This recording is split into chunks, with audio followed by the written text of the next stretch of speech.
Ikibanza cyiza kiri ahantu batangiye kubaka, dore batangiye kumena ibikoresho, ahantu na otorizasiyo bayitanga. Urabona ko n'uyu agiye kubaka, otorizasiyo barayimuhaye. Dore viyo y'aho ngaho, dore urabona ko ari kuri kaburimbo, ni hafi na kaburimbo neza.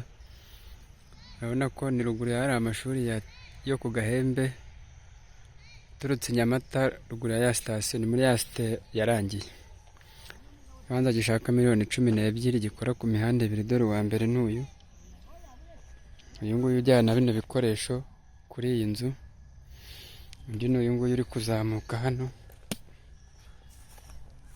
Dore urabona ko ari n'ahantu bujuje ama etaje, barimo barubaka cyane. Uyu muhanda ni R3, ariko aho ikibanza cyacu kiri ni muri R1. Urabona ko ari ahantu heza, dore umuhanda nguyu, ikibanza ni iki kirimo ibi bigori, ko gitereye n'amaborune. Ubwo dore viyo ngiyo, urabona ko ari ahantu heza kabisa cyane.